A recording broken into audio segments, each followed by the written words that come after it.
Stephen, you knew it was going to be a different test, different type of test for your team. How do you assess where they coaching it? With the exception of probably the opening 10 minutes, I thought we coped with it brilliantly. I think that they had a couple of near misses early doors from set plays. We gave away a needless free kick and allowed them to put us under a little bit of pressure. And Joe Murphy made a couple of outstanding stops, and I must say, he deserves a special mention because he was really struggling today with a virus, but showed again the right character to play. So really pleased in that respect. But I think for anybody who witnessed the game today, it was relentless pressure from us.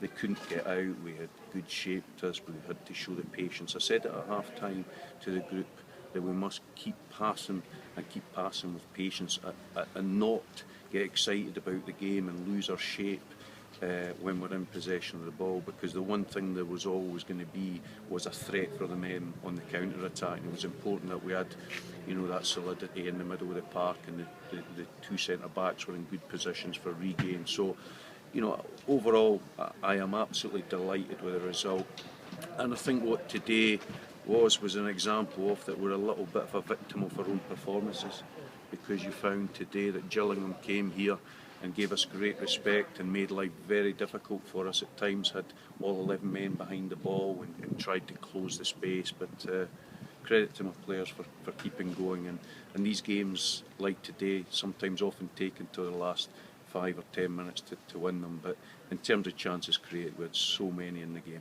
As well, at half time, during the second half, did you have to stress, to be patient and just persevere? Absolutely. It was the one thing that I made clear at half time, especially our two midfield players, because sometimes when you're faced with the type of task we were in the second half with two banks of forward, there's always that tendency to want to break, but the most important thing for us was the balance when we had the ball, and we didn't allow them to counter, and that was the most important thing in the second half. And we kept passing, we kept playing, we created so many chances, and in the end Frank Musa, who again was outstanding today, got his goal that his performance deserves. So it's a great result for us, it really is. It gets us out of the relegation zone, which is a massive achievement for the players after 7 games, and I don't think anybody could have expected that prior to the first game of the season, but credit to them for that. Another great start. The way Cyrus sort of got the ball very quickly, didn't he? Is that something you've been working on? Yeah, we worked this week on trying to exploit them in the wider areas and the switch of play, but credit to them, they've done a little bit of homework and they tweaked their system a bit, and they spread 5 along their midfield at times and tried to deny that and made life difficult. But Cyrus is such a threat, and he's such a pivotal player to the way we play, and his delivery for the first goal was outstanding. I was delighted as well for Big Leon, because he was frustrated last week not getting on the score sheet, but it was good to see him back amongst the scorers today. He could have had a hat-trick today, couldn't he? He could have had a hat-trick. I think he hit the crossbar twice today, and he had another couple of chances that the goalie denied him from. So, he's certainly getting the opportunities, and I think that's testament to the way the two strikers are working just now. And you mentioned Frank Musa deserving the goal. How important is he to the team? Because he's a highly skillful player, isn't he? He is, and the one area that I'm delighted in is out of possession. He's improved greatly, but because he's working within the structure out of possession, he gets so much more off the ball, because he gets into good recovery positions and good steals, and then breaks from there. And if you're talking about handling the ball in tight areas and dealing with the ball with players around you, nobody is better than Frank Musa, and he's really been performing exceptionally well this year.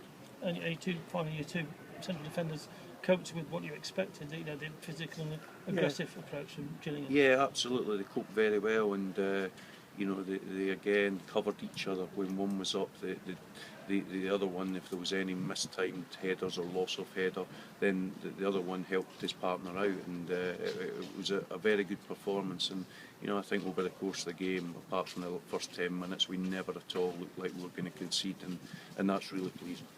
I'm sorry, I had to find out a lot about that. Sorry. You're out of the relegation zone. So what's the next carrot? Next carrot is to win our next game, and that is it. We'll not look beyond the next game. I set any goals apart from that. We train hard this week, we prepare properly, and we get ourselves ready for Port Vale. And the one thing that's going to be great is there's going to be a wonderful travelling support there, and they'll give us a fantastic reception. And there seems to be a bit of momentum just now, not just with the first team. I watched the 18s yesterday, and they beat Sheffield United 4-1, carrying out all the principles we talk about. The 21s beat Brighton during the week 3-0. So there's a good feeling in the club just now, and a good energy about the club, and that stems from the performances of the first team.